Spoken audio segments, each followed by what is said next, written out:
Hello again, this is your friendly neighborhood host, JT Wheatley, back for another episode of the History of Comic Books podcast, and once again beginning with part 2 of the life of Charles Schulz.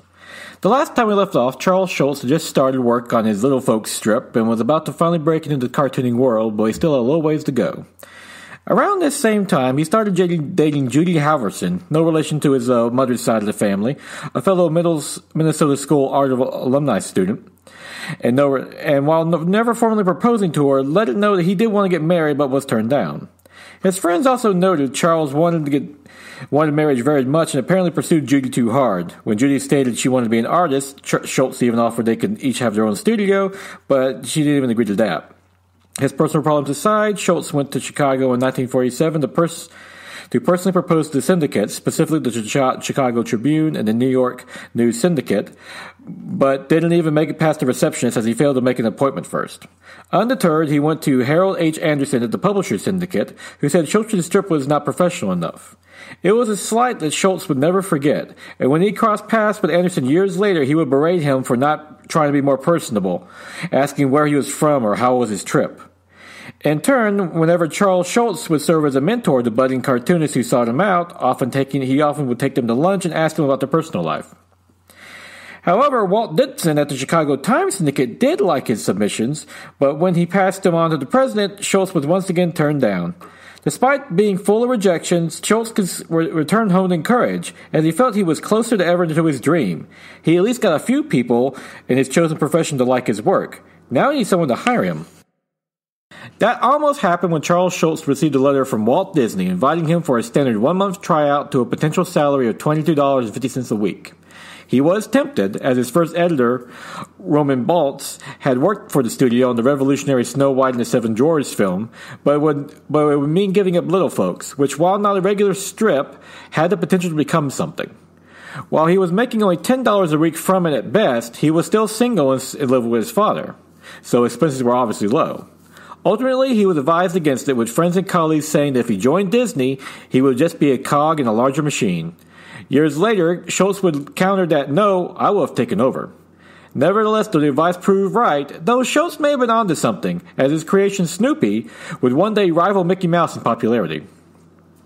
Back at the education department, Schulz continued to work alongside his fellow students Charles Brown and David Ratner, who, when interviewed years later, said Schulz only put on the appearances of being a loser, as he continued to make submissions from February 1947 to June of 1950. All while he started to craft a creation that would define him and his entire profession. Charles Schulz first drew Charlie Brown in spring of 1948, depicting a boy in a huge chase gown with a distinctive look of his feet sticking straight out. For his strip Little Folks, he designed each character as 3 heads tall, though he would eventually change to 2.5 heads tall, and would become the standard for his comic strip characters. The look was inspired by Frida Mae Rich, a fellow art student at the Art Institute, who was also a dwarf, never growing over 4 feet in height. A talented and dynamic young woman, despite her handicap, she left home on her own for Minneapolis to pursue an art career, where she graduated from the Minneapolis School of Art to become a skilled commercial artist. She worshipped Charles Schulz and was noted for how she leaned on desks while standing. She really didn't have to lean due to her height. Her arms parallel with them, sometimes one hand resting on her face. Something else Charles Schulz would adapt for his future characters. She sat the same way as his characters too, with her legs sticking straight out. It wasn't just a look, though, as while Charlie Brown and his friends were children, he always treated them like adults and aimed the strips at adults as well. No doubt also motivated by his memory of Frida, whom Schulz referred to as a 4-foot-tall woman trapped in a child's body. He also made jokes about their short arms, a further reference to Frida's dwarfism. Back in his personal life, Charles Schulz fully committed to the Church of God when he was baptized at Phelan Lake in summer of 1948, while artistically, he claimed to be a full-blown modernist, though as he soon got caught up in the classical music craze at the time, specifically Beethoven's Second Symphony. He also joined the Book of the Month Club, read War and Peace and The Great Gatsby, all while studying the Bible. Soon he was attending the Church of God convention in Anderson, Indiana in 1949, where he bought a half-page ad in the Pioneer Press presenting the primary doctrines of the Church of God by Charles E. Brown. That name kept appearing in Charles Schulz's life so much, one could almost call it a sign of God. The editor-in-chief of the Gospel Trumpet, the church's new letter. It quickly became apparent Schulz had 3 rings of friends, those from the old neighborhood, his artistic colleagues, and his church.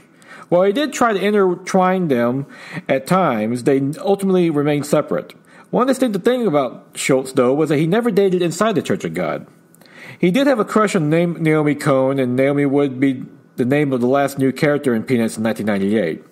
One thing about Schulz that wasn't a result of his religious conversion, as noted earlier, was his teetotaling ways. This came from Schulz observing how alcohol affected his mother's side of the family, and thus decided to completely abstain from it. He would engage in debates with his friend Charles Brown over this, though, who pointed out that even Jesus turned water into wine, though Schulz would claim that the wine was not fermented, which, quite frankly, wouldn't be much of a miracle, then, if you ask me. On July 1948, Little Folks was rejected by the King's Features, but Ernest Lynn, the director of the Newspaper Enterprise Association, NEA, invited him to Ohio. As a result, Schulz flew on his first airplane and would be hired on. However, just when he thought he broke into the comic strip industry, they broke Schulz's contract and sent him a $100 check for his troubles. Disappointed but undeterred, he produced Young Pillars as a single-panel strip about teenagers for the Gospel Trumpet Company, youth magazine, as part of the Church of God. Charles Schulz also tried submitting 2-panel strips to the syndicates while dating Donna Marie Mae Johnson, taking her to the Ice Capades in February 1950. However, Schulz may have moved too fast for her as well, as he reportedly told her on the third day he wanted to propose. Meanwhile, he kept pushing to be a comic strip artist, submitting 15 two-tiered panel strips to the United Feature Syndicate in New York City. However, there was a long delay due to 20 strips submitted a week at the company, but George Letness eventually noticed it, particularly the strip in which a girl steals a boy's umbrella from him during a rainstorm. Letness liked the fact that the boy didn't stand a chance and wanted to meet Schulz, believing he found something. James L. Freeman, the editorial director of United, promptly invited Charles Schulz to the city for a meeting. Schulz left on June 11th by rail and loved the city of New York immediately. They met at the Daily News building at 220 East 42nd Street. There, United revealed they just wanted one strip, the kid's story Little Folks, and requested 3 columns as a space saver for the strip. Schulz originally resented it, as later strips they greenlit were longer. Freeman also requested the strip contain permanent characters, and Schulz agreed he could do that as well. When he designed his first character for his new Little Folks strip, he showed it to his friend Charles F. Brown and asked if he could name it after him. Brown, after seeing it, jokingly asked if he could look more like Steve Canyon or Superman instead. On June 14th, United offered Schulz a standard 5-year contract in which the syndicate owned the copyright to the strip while they split profits 50-50. Schulz signed the contract and went on a train ride home, treating himself to a steak dinner in celebration. Upon returning, he then bought himself a 1950 Tudor two-door sedan for $1,750 and immediately proposed to Donna, trying to convince her to marry him. Schulz would later learn that Al Weld had proposed to Donna instead, and she had accepted. Her decision was partly influenced by the Korean War breaking out at the time, when with both Schulz and Weld being unmarried veterans, they were technically reservists. They would be called back up to the Army. Donna married Al Weld on October 21st, and she would later inspire Violet in Peanuts comic strip, the little redheaded girl. While his personal life had hit a snag, his professional one was up and running, and his father, and his first year as a syndicated cartoonist, Charles Schulz made more money than his father Carl did in 1 year of an entire career as a barber. His father Carl proudly bragged about his son's success, claiming he was making $2,000 a month. He was exaggerating a bit, as Charles' first check was for $90 that first month, then $500 the second month. However, it is unlikely even Carl would have believed his son would one day earn $30 million a year off his comic strip creation. There were a few snags before launching his strip, though. Cartoonist Ted Knight claimed that the copyright for the title of Little Folks, claiming it was a little too much like his own 1930s defunct Little Folks strip. Schulz countered that he deliberately changed the spelling of little to L-I-L apostrophe to avoid such a conflict, which he told the Copyright Office on July 18th, but they disagreed and rolled with Knight on July 20th. Thus, Schulz and United scrambled to find a new name for the strip. Schulz wanted to name it Charlie Brown or Good Old Charlie Brown, but United rejected those. Then Jim Freeman suggested Peanuts, inspired from the Howdy Doody show, which referred to the children's audience section at the Peanut Gallery. This phrase, sadly, has racist origins, as it originally referred to the black section of the segregated theaters, first used in the 1880s. It didn't evolve much better in Howdy Doody, as whenever the character Chief Thunder Thud showed up, he would wave hi to the kids saying, "How, Peanuts?" Schulz hated it, not just because of its racist origins, but also because he felt it was demeaning to children in general. Nevertheless, it was the syndicate's choice, who already had budgeted $388.88 for promotion, and Schulz went with it for now, with the encouragement from his colleagues at the Art Institute. However, whenever book collections of the strip or other specials were made, such as the Charlie Brown Christmas special, Peanuts is never used in the title, sticking only as the name of the strip. In fact, even Charles Schulz himself would never acknowledge the name, and when people asked what he did for a living, Schulz would reply, "I drew that comic strip with Charlie Brown and Snoopy." That wouldn't be the only change made due to the copyright, though, as when Schulz was browsing the comic strips in the paper one day, he noticed that there was a dog named Sniffy, which was the original name of Charlie Brown's dog in Peanuts. Wanting to avoid another copyright fight, Schulz immediately decided to change the name, and remembering his mother's wish for what she wanted him to name his next dog, he changed the name to Snoopy. The Peanuts comic strip debuted on October 2nd, 1950 for the United Features Syndicate, featuring Shermie and Patty, not Peppermint Patty at this point, sitting as Charlie Brown walks by, with Shermie exclaiming in the final panel, "How I hate him."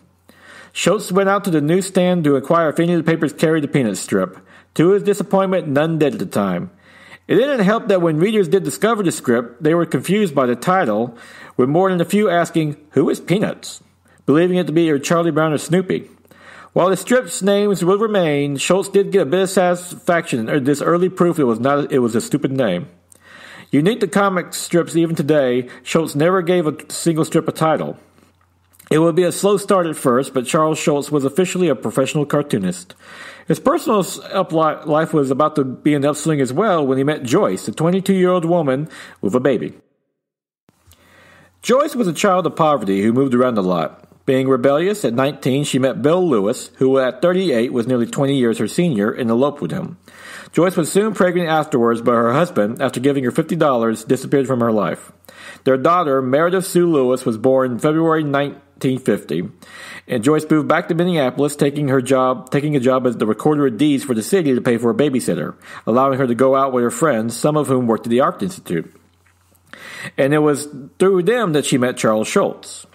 When Schulz met her, he found Joyce talkative and fun, noting her youthful demeanor and appearance. She would look 19 even when she was 40. The two quickly became engaged, and it didn't surprise many of his friends who noted Schulz had been wanting to get married for some time, considering his recent failed engagements.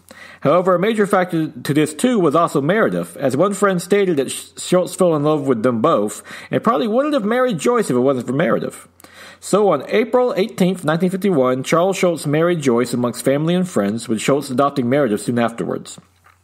For years, Charles and Joyce would keep Meredith's true parentage a secret, to the point that they claimed they got married in 1949, so to make Meredith being believed that she was born soon afterwards. This was largely to avoid the stigma of adoption at the time, and soon the new family would make another move to do this job. On May 1951, Charles, Joyce, and Meredith moved to Carlisle Springs, Colorado, with the intention of starting a new life together, along with further disguising Meredith's adoption.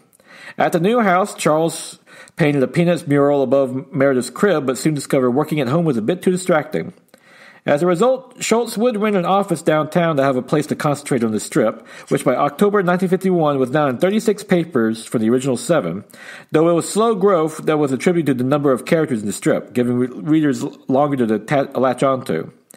The office was on the second floor of the Golden Arrow building. All the while, Schulz envied the numbers of Pogo by Walt Kelly and the Nancy strips, and had every intention to surpass them.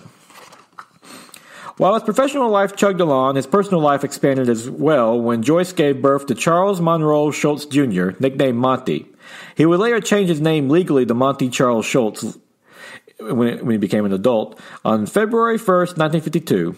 The ever-expanding brood was why Schulz had to rent an office outside of work, as he enjoyed being a parent and would rather play with his children over working, thus he needed a physical distance. By February 7, 1952, John Shelby, the editor-in-chief of Reinhardt & Company, proposed the first paperback collection of Peanuts strip, as the comic was slowly becoming more popular. A popular theme in the strip was developing as well, as the world of Peanuts showed children's problems while girls were the dominant sex, reflecting Schulz's own intimidation by women. His figures were often mocked in the strip, with Charlie Brown's head being called a beach ball. However, the early Charlie Brown was more self-confident, willing to dish out punishment as much as he took it. According to Schulz, he was a flippant little guy at first, and had not yet evolved into the more melancholy character we would come to love today. Soon, a new character was added to further affect Charlie's